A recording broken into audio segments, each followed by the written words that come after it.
Hyvää iltaa, arvoisat kutsuvieraat, ja tervetuloa tähän Unohdettu Urnees-näyttelyn avajaisiltaan. Näyttelyä rakentaessa ja suunnitellessa monta kertaa törmäsi kysymykseen, että kuka Ornees ja vaikka mitä. Ja sitä sai selitellä monta kertaa, ja yhtä lailla näyttelyn nimeksi olisi voinut tullakin Tuntematon Urnees. Tai tietysti, jos oikein, niin Hjort af Urnees, mutta tästä taiteellinen vapaus näyttelyn nimeen, että otettiin vähän tämmöinen lyhennetty versio. Ja helpommin hänet tunnettiin oikeastaan ystävä-tuttavapiirissä Nallena. Ja sitten työkavereiden, kollegoiden keskuudessa, viitaten hiukan tänne aatelisuuteen, niin Kreivi oli sellainen, mutta positiivisessa mielessä, koska hän oli kuitenkin vaatimaton henkilö ja todellinen herrasmies, mikä tietysti liittyy siihen Kreivi-sanaan hienosti, tämä herrasmiesmäisyys. Hän oli sisustusarkkitehti ennen kaikkea koulutukseltaan, mutta erittäin monipuolinen ja oli mukana julkitilasuunnitteluissa, rakennussuunnittelutyötä teki, piirsi taloja. Meillä on näyttelyssä esillä joitakin talojen ulko-ovien ihan yksityiskohtaisia hienoja suunnitelmia ja erittäin monipuolinen kaiken kaikkiaan tuo koko työ. Näyttelyn tarkoitus esitellä sangen kattavasti koko tuotannon aikakausi alkaen puuveiston perustamisesta 1945 sitten tuonne 70-luvun puoliväliin. Ja aika hyvin siinä mielestämme ollaan onnistuttu. Tietysti se 40-luvun alkupään tuotanto, se on valitettavan hankalaa löytää ja ne on varmaan sellaisia, mitä vähemmän sitten tulee vastaan. No miksi näyttely ylipäätään järjestetään? Tietysti yksinkertaisesti voisi sanoa näin, että vähän omahyväisesti, että katsokaa ympärillenne. Ja mitä hän on tehnyt? No näyttelyn ensimmäinen idea, siitä voidaan syyttää veljeä Samulia. Samuli totesi tuossa kuluneen vuoden aikana joskus alkukesästä, että alkaa näyttää siltä, että tätä Nallen tuotantoa on kertynyt jo niin paljon meille varastoon, että eiköhän tästä olisi syytä järjestää jonkinlainen näyttely. No, sitä oli kertynyt meille vuosien aikana. Sitten mitä enemmän me itse aloimme paneutua asiaan ja tuotannon selvittämiseen, niin oli aika hauskaa havahtua siihen, että meillä on varastossa tuotteita, joita välttämättä me ei itsekään tiedetty, että ne on Nallen suunnitelma. No, aina joku asia johtaa toiseen. Sitten minulle annettiin tietysti mandaatti yrityksessä ylemmältä taholta, että saat vapaat kädet alkaa kerätä näyttelyä. Ja ketkä teistä minua tuntee paremmin, niin sellaisen mandaatin, jos erehtyy tällaiselle ostohullulle ihmiselle antamaan, niin tässä on lopputulos. Eli sitten aloimme vakavasti ottaen ilmoittelemaan ympäri Suomea ostoilmoituksia, että etsimme aktiivisesti tavaraa kyseisen henkilön tuotannosta ja laitettiin ihan kuvia ja se aiheutti oikeastaan sitten sitä yhteydenottojen ihan tulvan. Tosiasia tietysti siihen näyttelyn järjestämiseen on se, että alan toimijoina, ammattilaisina me itse koetaan jonkinlaiseksi velvollisuudeksi myös opettaa teitä. Ei kaikkia teitä suinkaan, mutta lähinnä sitä asiakaskuntaa, joka täällä on sitten lauantaina virallisissa avajaisissa, eli meidän asiakkaita. Se on yksi meidän tehtävä, kouluttaa, opettaa, mutta samalla tietysti hauskinta koko tämän matkan varrella on ollut se, että eniten tässä on oppinut itse. Ja me itse kaikki yrityksessä, ketkä ollaan toimittu. Tavattoman rikastuttavaa, tavattoman opettavaista. kaikessa tietysti rankkuudessaan. Mikä Nallen tuotannossa sitten on jonkinlainen punainen lanka, yhdistävä tekijä, mikä yhdistää, siitä voisi varmaan puhua vaikka tunnin. Mutta ehkä lyhyitä sellaisia kiteytyksiä. Tuotteiden valmistuksen haastavuus, mihin ollaan törmätty nyt itse, ja kun on käyty keskusteluja paljon, hän ei todellakaan mennyt siitä, mistä aita oli matalin, ja hän ei todellakaan ajatellut ehkä jonkinlaisen tämän päivän ajattelutavan mukaan, että pystytäänkö tuo tuote tuottamaan sellaisella hinnalla, että minä voin myydä sen 200 eurolla ulos. Ajatusmaailma oli varmaan hyvin toisenlainen siihen aikaan.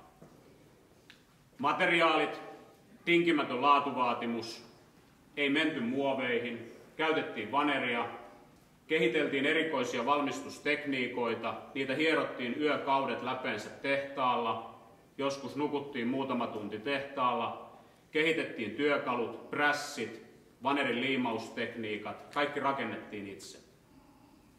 Aika huikeata touhua ajatuksena, että on eletty 40-50-lukua.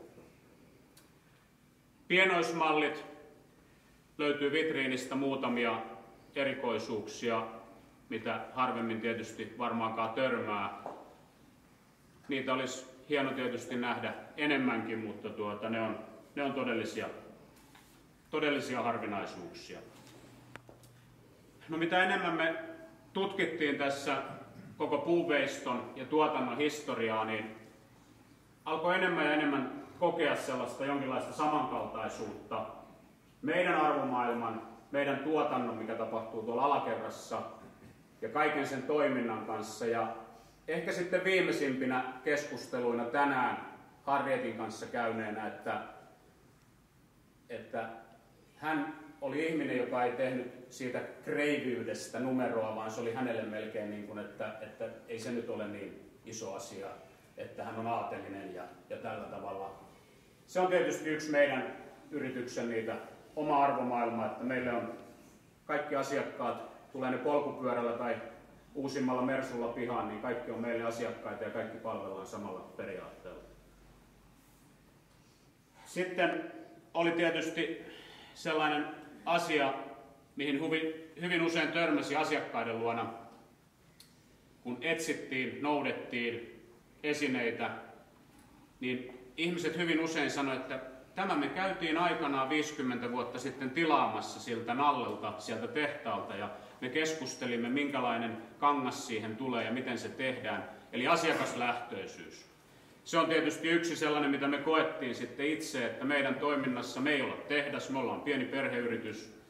Kaikki, mitä me tehdään, niin samalla tavalla tavallaan he tekivät jo 50 vuotta sitten, eivätkä suinkaan niin kuin suuret tehtaat siihen aikaan. Hauskana knoppitietona tietysti ja sellainen viimeinen yhdistävä tekijä, että puuveistolla oli oma myymälä Mannerheimin tiellä nyt, niin kuin meilläkin on ollut jo muutaman vuoden ajan. Että näin. No, mikä oli haasteellisinta ja hauskinta näyttelyn kokoamisessa ja koko tämän matkan varren aikana? Haasteellisinta eittämättä jatkuva ajan riittämättömyys. Pitää kuitenkin tehdä normaalit päivätyöt. Meillä on 8 hengen yritys nykyään hoidettavana ja läjäpäin töitä, niin kuin osa teistä on lukenut ja tietoinen, mihin kaikkeen ollaan sotkeuduttu nykyään mukaan. Ja tietysti sitten se jatkuva aika ei riitä ja toisella kädellä ei riitä rahaa. Jannelle annettiin mandaatti, Janne tuhlaa rahaa ja yksi sanoo, että rahaa ei aina riitä. Tässä ehkä kiteytettynä ne suurimmat haasteet. Mutta hauskaakin oli. Tosi hauskaa. Mahtavia kohtaamisia, upeita ihmisiä. Yhden ehkä, jos tuo julkia, minkä haluan kertoa. Porvoosta soitti, sanotaan nyt, että hän oli 85 leskirouva, täynnä tarmoa. Kertoi pitkät ummet ja lammet tarinat puhelimessa, hänellä on sellainen ja sellainen sohva. Ja kyllä hän voisi sen sinne näyttelyyn antaa, että jos tulet vaan tänne Porvooseen, niin lähdetään hakemaan sitä. Ja sitten varovasti yritän niin kuin kysyä, että kun ei oikein nyt tiedä, että onko se sohva ja sellainen, että no minä laitan sulle kuule mailia. No rouva laittoi mailia, sitten sovittiin, että no mitenkäs sitten kun minä tuun sinne Porvooseen, että mä aina ajan semmoisella korkealla pakettiautolla ja näin silmissäni semmoisen rouvan ja että sinne kyytiin sitten ja no tule siihen kuule siihen niin kadulle ja ota minut kyytiin, niin lähdetään sinne meidän kesäpaikalle. Me lähdettiin rouvan kanssa kesäpaikalle ja ajeltiin pitkät matkat ja hauskat tarinat ja siellä oli aivan upea heillä 100 vuotta suvussa ollut kesäpaikka. Ja sieltä sitten saunan pukuhuoneesta löytyi kyseinen sohva, eli Kim. Ja tosi harvinainen esine, aivan rähjäisessä kunnossa, tosi räjähtänyt. Ja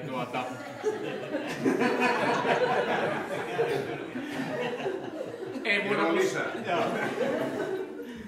Sohva kyytiin, mutta se oli aika pitkä sohvanhakureissu. Siinä varmaan tunti rupateltiin tuvassa ja vaihdeltiin kuulumisia. Ja hän kertoi kaikki vanhat tarinat helsinkiläisistä antiikkikauppiaista, kaganeista lähtien ja niin poispäin. Mutta hauskaa oli taas.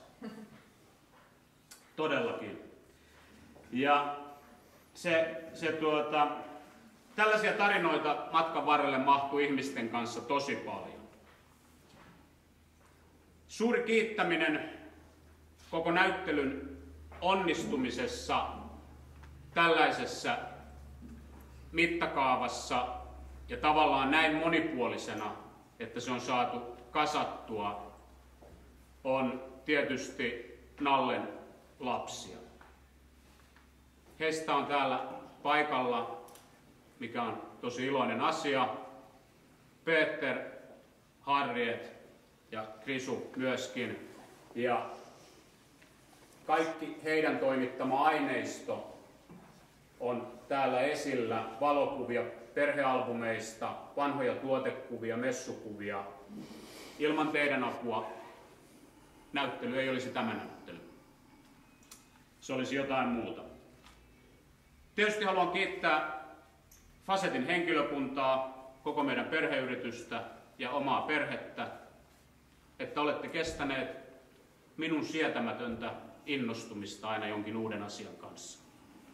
Sitä saattaa olla yöllä 12 aikaa niiden mummomeilien kanssa ympäri Suomea ja käydä tätä keskustelua ja työtunnit on merkityksettömiä silloin. Viimeisenä haluan kiittää, mutta ei suinkaan vähäisimpänä, Rolf Mestertonia. Rolf oli Puuveiston toiminnassa mukana ja niin kuin hän itse sanoi, vähän niin kuin Nallen oikea käsi ja jossain määrin niin kuin Nalle otti niin kuin suojeluksensa vähän niin kuin omaksi pojakseen.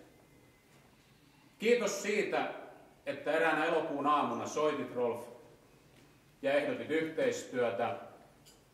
Sanoit, että se on ollut yksi hienoimpia puheluita, mitä minä olen eläissäni saanut.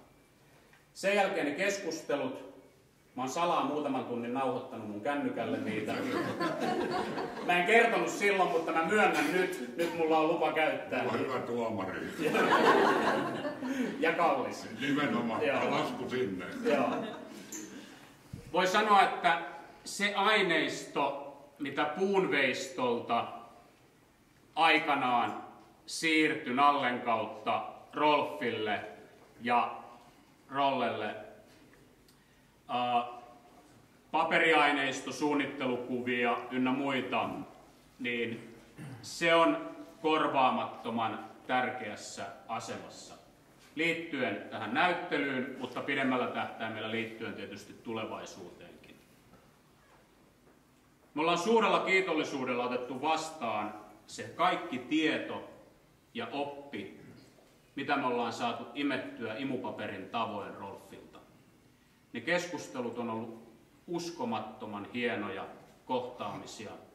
Minun kaltainen henkilö olisi voinut aika paljon maksaa niistä. Mutta et kertonut silloin. Joo.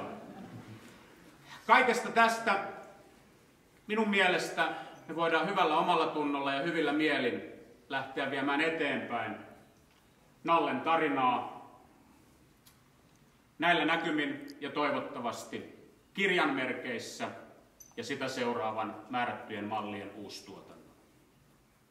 Tervetuloa näyttelyyn. Oikein hauskaa iltaa teille kaikille.